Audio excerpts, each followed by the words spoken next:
Now, Mr. Batten. Thank you, Claude. I'd just like to ask a question, really, of the shadow rapporteurs, because you mentioned that 20 countries are taking part in this, 8 are not. Poland, Hungary, you named as 2. The UK isn't taking part. We've got an opt-out, and the way things are going, it looks like you might get the prosecutor before we actually get Brexit, but that's another story.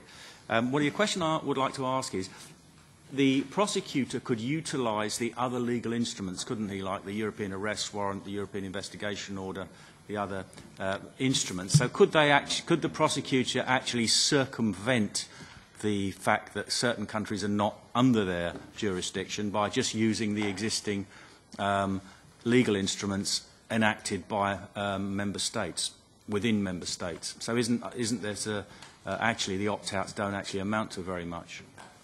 That's my question, really. The point that was made by Mr. Batten, whether non-participating member states would not be coerced into cooperation, even if they stay out, if I understood correctly his point. What is clear is that the treaty provides for an all-embracing obligation for the Union and the member states to protect the Union's financial interest in an equivalent and efficient way, whether they participate in the EPP or not. So this is an overarching obligation, and that is to be combined with the obligation of sincere cooperation between the member states and the Union and its bodies and agencies. From which it follows that the UK and other member states which do not participate in the EPPO will have to work with the EPPO.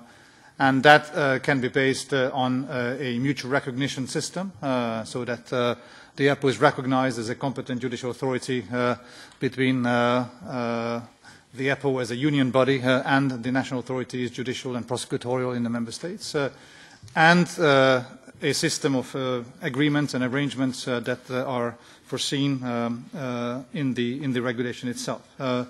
So we think that nobody is off the hook because the treaty will not say that once the EPPO is set up, you don't have to protect the EU's financial interest if you stay out.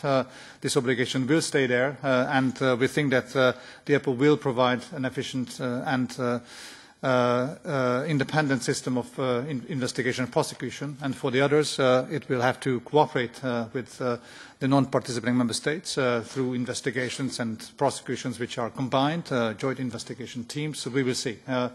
But it's clear that there will be a combined effort between the EPPO and the member states that do not participate. And we hope that everyone will see the added value of this, not only within the EPPO but also outside.